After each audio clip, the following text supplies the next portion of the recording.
I shouldn't have been there that late. The hallway outside her apartment was too quiet, the kind of quiet that makes you aware of your own breathing. I told myself I was just dropping off the photos. That was the reason, clean and simple. But when she opened the door, barefoot, with one earring still in her hand, I forgot every word I'd rehearsed. Elena, I said, though it came out softer than I meant. Her name still did something to the air. She smiled, not a full smile, just the kind that barely reached one corner of her mouth. You came back, she said, and turned slightly, letting the light from the living room fall behind her. It traced her shoulders, the loose strand of hair at her neck, the half-zip dress she was trying to fix. Yeah? The photos, I managed. She looked down at the small envelope in my hand like she'd already forgotten it existed. Can you hold on? This zipper. Her fingers fumbled near her back, and for a second she laughed under her breath. It wasn't a girlish laugh, it was tired, quiet, something real. Before I knew it, I said, Here, I can. She hesitated, then turned her back toward me. The dress was pale green, soft at the edges where the fabric met her skin. I touched the zipper carefully, like it might burn me. Her shoulder blades rose slightly when I brushed them. The faint scent of jasmine, or maybe just her perfume, hovered between us. Higher, she murmured, her voice calm but thinner now, like she wasn't sure whether to trust the silence. The zipper moved slow, not because it was stuck, but because my hand refused to move faster. I felt the warmth of her skin through the fabric, the subtle tremor when she exhaled. When I finished, I stepped back. But she didn't turn around.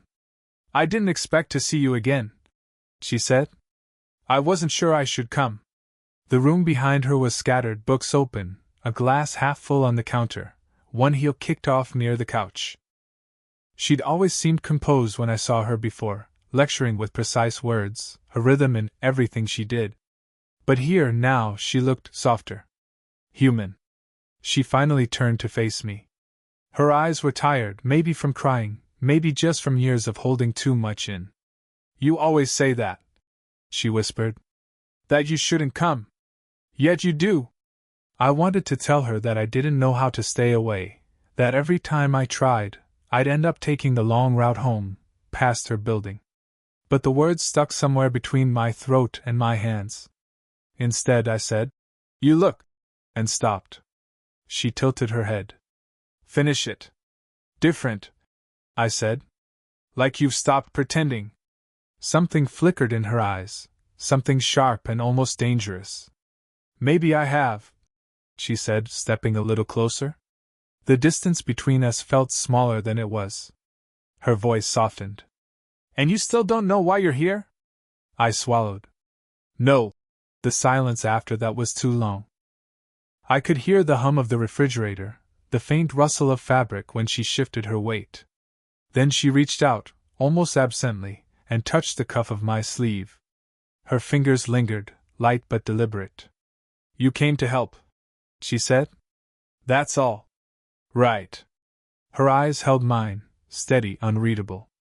For a second, I thought she might say something else. But then there was a knock at the door. She froze. Her hand dropped. Neither of us moved.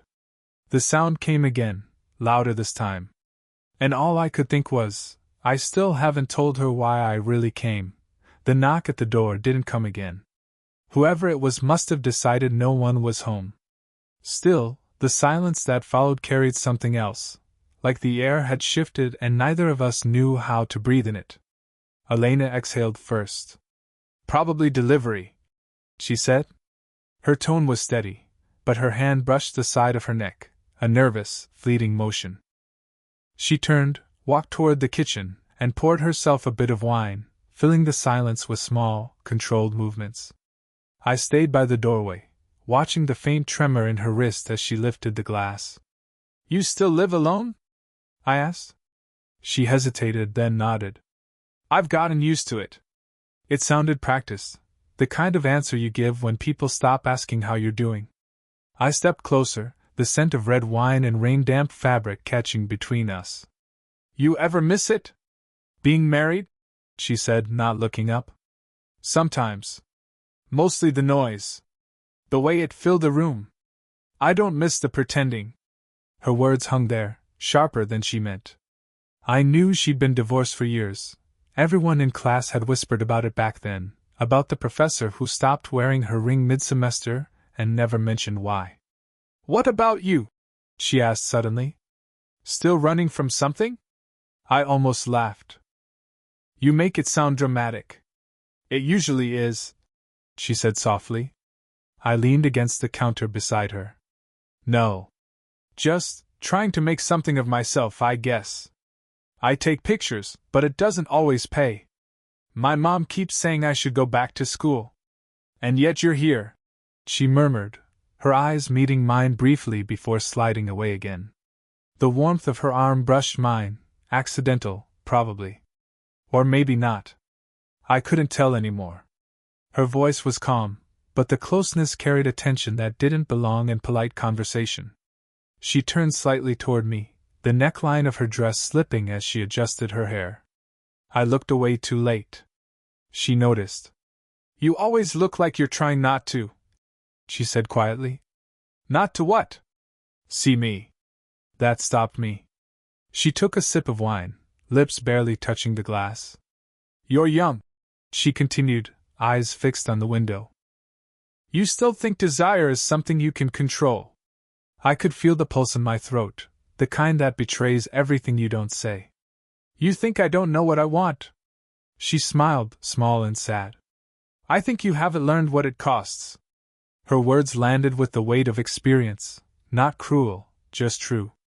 I wanted to tell her I didn't care about the cost, that I'd already spent too much time pretending what I felt was admiration instead of something else.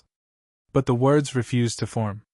She reached to set the glass down, and her fingers brushed mine, light, brief, enough to make my breath catch. Neither of us moved away. For a heartbeat, everything else dissolved, the years between us, the silence, the pretense. Then she drew in a quiet breath, barely audible. You should go, she said. I didn't move. Her eyes lifted to mine, steady, conflicted. Please, she whispered. I nodded slowly, turned toward the door. But as I reached for the handle, I felt it, her hand, just for a second, resting against my back. Not enough to stop me. Just enough to keep me from forgetting the warmth. 3 days passed. I told myself I wouldn't go back, that what happened in her kitchen was just a moment stretched too far. But then she texted, a simple message. If you still have the rest of the prints, I'd like to see them. No greeting, no sign-off. Still, I was already halfway to her apartment before I'd finished typing sure. When she opened the door this time, she looked different. Hair tied up, glasses on, a faint smudge of ink on her hand. The professor again. Only her voice gave her away. You're early. I didn't want the photos to bend, I said, holding up the folder like proof of innocence. She smiled, small, tired. You always have a reason. Inside, the lights were dim. Afternoon rain tapped softly against the window. A stack of essays lay abandoned on the table beside 2 empty mugs. We sat close, looking over the photos. She leaned in, her shoulder brushing mine as she turned a page. Her hair smelled faintly of rain and coffee, familiar, grounding, dangerous. These are different, she murmured, studying one of her portraits. You see things most people don't. I just notice what's there, I said. Her eyes lifted from the print. No. You notice what people tried to hide. The air between us thickened.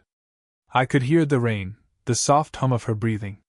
She reached to adjust one photo, her hand grazing mine, brief, electric. Before either of us could move, her phone buzzed. The sound cracked the silence. She glanced at the screen, her face tightening. It's Mara, she said, her colleague, the one who'd once mistaken me for her son. You should get it, I said. She'll think something if I do, she whispered, half smiling, half afraid. And if you don't? She'll think something worse. We both laughed quietly, the sound too close, too nervous. She pressed the phone to silent, set it face down on the table. 5 minutes, she said. Then you go. But we didn't move. Her hand rested near mine, fingers twitching slightly, as if debating whether to close the space. I could see the faint pulse at her wrist, the reflection of rain light in her glasses. I keep trying to tell myself this is nothing, she said finally. That you're just someone passing through. Is that what you want it to be? I asked. She hesitated. It's what makes sense. And yet, her eyes flicked toward me, quick, sharp, then soft. She exhaled, slow and shaky. And yet, she repeated, voice barely audible. The distance between us dissolved. I didn't even realize I'd leaned forward until I could see the tiny gold flecks in her irises, the way her lips parted slightly, a breath away from mine. Then a knock, sharp, urgent. We froze. Her colleague's voice muffled through the door. Elena? You home? The faculty meeting's been moved. Elena's breath hitched. Her hand, still close to mine, trembled. I whispered, Should I hide? She almost laughed. Almost. There's nowhere left to. The door handle rattled once, then stopped. Silence again. Her gaze found mine, eyes wide, pupils dark. Either of us spoke. The world outside the window was still raining, but it felt miles away. She reached out, finally, her fingers brushing the edge of my sleeve, barely a touch, enough to pull me back into her orbit. We can't, she whispered. I didn't move. I know. And still, either of us pulled away. She didn't answer my messages for a week. 7 days of blank screens and half-typed words I never sent. I told myself I understood, that she was right, that we'd stepped too close to something that couldn't exist in the light. But on the 8th day, she called. Just one line. Can you come over? Please. Her voice was quiet, unsteady, not like Elena at all. When she opened the door, her eyes looked different. Tired. Or maybe afraid of herself. The living room was dim again, only one lamp lit, casting everything in that soft, amber half-dark that made distance feel impossible. I shouldn't have called, she said. Then why did you? She didn't answer. Just walked past me, barefoot again, wearing one of those loose cardigans that hung off one shoulder. Her hair was still damp. She must have showered right before I came. She stopped near the couch and said, I saw Mara. She asked about you. I froze. What did you tell her? That you were a friend, she said softly. But she looked at me like she didn't believe it. Silence.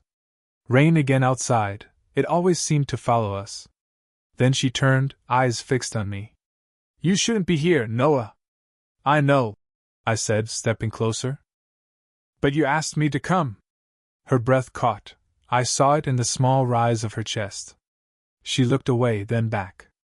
Do you have any idea what people would say? A student. My student. Not anymore. It doesn't matter. Then what does? I asked. Because I can't keep pretending I don't think about you. Her lips parted, just slightly, but she didn't speak. I took another step, close enough to smell her shampoo, something clean and faintly floral.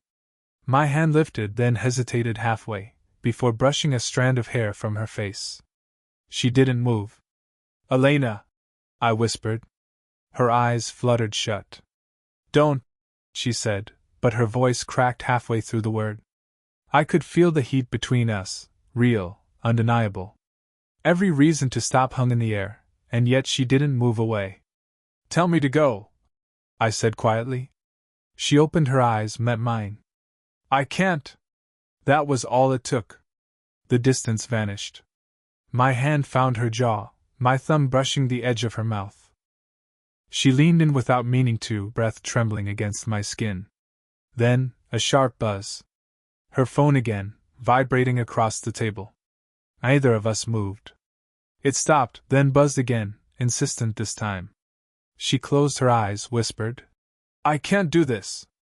But her hand stayed where it was, resting on my chest, her fingers curling slightly, like she didn't trust herself to let go. Elena, I started. She looked up at me, eyes dark, unreadable. Then, quietly, almost like she was daring me. Then show me. She didn't mean to say it. I could tell by the way her voice shook right after, like the words escaped before she could lock them away again. Then show me. It hung in the air between us, a dare, a plea, maybe both. But neither of us moved. The rain outside had turned heavy, a slow, steady percussion against the glass. The light from the lamp flickered. I could hear her breathing, shallow, uneven, as if every inhale was a choice. I reached out, but before I could touch her, she stepped back. Her expression changed, something shuddered behind her eyes. She pressed her hand against her forehead, muttering, "God, what am I doing?" "Elena." She turned away, pacing a few steps. "You think this is simple? That you just show up and everything I've kept quiet for years suddenly." She stopped, the words breaking apart. I waited, but she didn't finish. Then her phone buzzed again. Same number as before. She stared at it. Didn't answer. Finally, she said quietly, "It's not Mara. It's him." I blinked. "Your ex?" She nodded, eyes still on the screen. "He's back in town. Says he wants to talk. Closure." The word felt too neat for the tension in her voice. "Is that what you want?" I asked. Her silence said enough. "I didn't tell you everything," she whispered. "We didn't end cleanly. I thought I was free of it, but seeing you, it made me realize I'm not." I didn't know what to say. The air felt thinner now, sharp with something unspoken. Then she looked at me, really looked, and said, "He knows about you." "What?" "About that night you came by. Someone saw. A neighbor, maybe. He called this morning, said he heard I had company." Her voice broke on the last word. I took a step closer, instinct more than thought. "What did you tell him?" "That it was nothing." The words sliced through me. She must have seen it in my face, because she whispered, "I didn't mean it like that." "Then what did you mean?" Her hand trembled where it rested on the edge of the table. "That I don't know what it is yet. That I'm terrified of what it could be." The confession hit harder than anger would have. I wanted to reach for her again, to make the world stop spinning for a second. Instead, I just stood there, my pulse loud in my ears. She looked up at me then, eyes bright with something halfway between apology and wanting. "If he comes here," she said quietly, "you can't be seen." I nodded, though every part of me burned at the thought. We stood in that fragile silence, close enough that I could feel her warmth, far enough that I couldn't hold it. Then, suddenly, she stepped forward. Her hand brushed against mine, not accidental this time. "I don't know what happens next," she said, "but I think it's already too late to undo it." The words lingered like smoke. Outside, the thunder rolled, low, distant, inevitable. And she didn't move her hand. That he came that night, her ex. I knew it before she said a word, from the way she stood at the window, her posture too still, her shoulders pulled tight. The city lights blurred across the rain-streaked glass, and her reflection looked like someone trying not to be seen. "He's downstairs," she said. "He said he just wants to talk. Do you want to?" "I don't know." She turned, eyes red around the edges. "But I can't let him see you here." I should have left. Every sensible thought told me to. Instead, I just stood there, near the narrow hallway, watching her move through the room, trembling hands, uneven breaths, that calm she wore like armor cracking with every second. "He doesn't get to walk in and—" I stopped. My voice came out sharper than I meant. Her head snapped toward me. "Don't," she whispered. "Don't make this harder." But it was already too late. I crossed the room before I could think, catching her wrist just as she reached for the door. She froze, breath shallow. "Why did you call me?" I asked. Her lips parted, but no sound came. "Elena." My voice softened. "Why?" Her eyes met mine, tired, beautiful, full of something that felt like surrender. "Because I wanted you here," she said. "Even when I shouldn't." The distance between us dissolved. My hand slid from her wrist to her shoulder, then to her cheek. She didn't move away. I can't keep pretending this doesn't matter, I said. Her voice shook. It does. That's the problem. For a moment, neither of us breathed. Her forehead rested against mine. I could feel the faint tremor in her body, the soft warmth of her breath when she whispered, "If we do this, there's no going back." I know. People will talk. I don't care. She almost smiled, not from happiness, but from the ache of it. You should. Her hand came up, brushing my jaw, fingertips tracing lightly along my skin as if memorizing the shape of a decision. You're too young to ruin your name for a woman who's already ruined hers.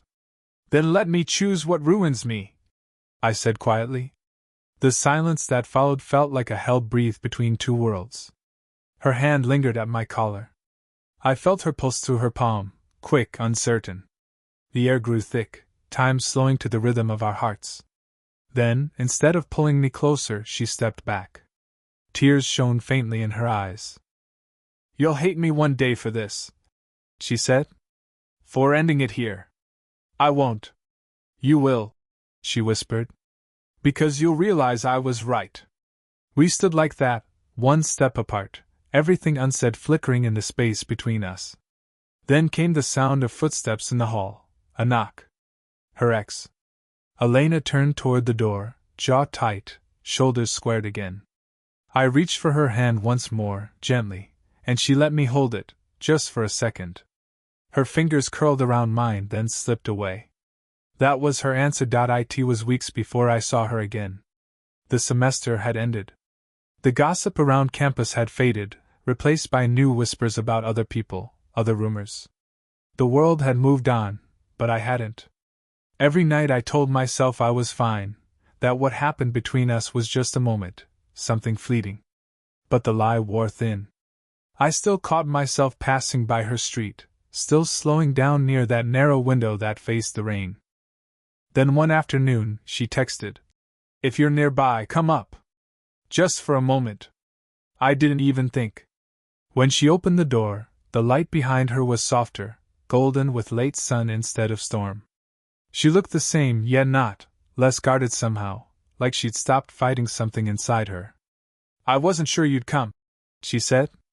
"I wasn't sure you'd want me to." A pause. Then she stepped aside, letting me in. The apartment was quieter than I remembered. No wine glasses, no scattered papers.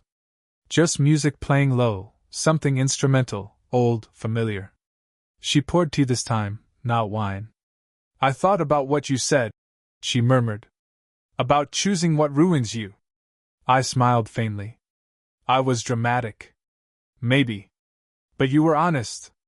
We sat across from each other, both unsure where to start. Her eyes drifted toward the window, then back to me. "He left again," she said. "We talked. It was closure, I guess." I nodded. "You okay?" She exhaled, a slow, careful breath. "For the first time in a long time, I think I might be." Silence followed, comfortable this time. Then she reached out, almost absent-mindedly, and touched my wrist. "I kept waiting for this to stop feeling wrong," she said. "But maybe it doesn't have to. Maybe it just has to be real."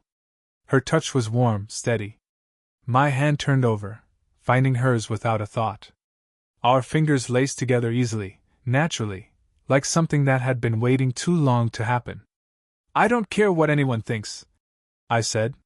She smiled, small, certain. "You will one day. But maybe by then it won't matter."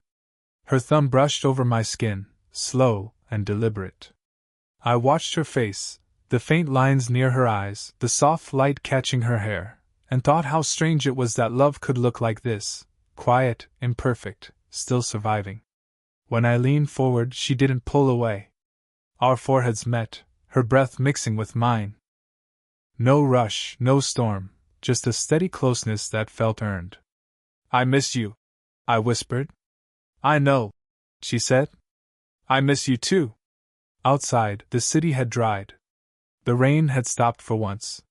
We stayed there for a long time, no grand declarations, no promises, just the quiet rhythm of two people finally at peace with the choice they'd already made. and when she finally leaned in, resting her head against my shoulder, I realized something simple and true. I hadn't come to help her with her dress that first night. I'd come because, somehow, she made the world feel like home.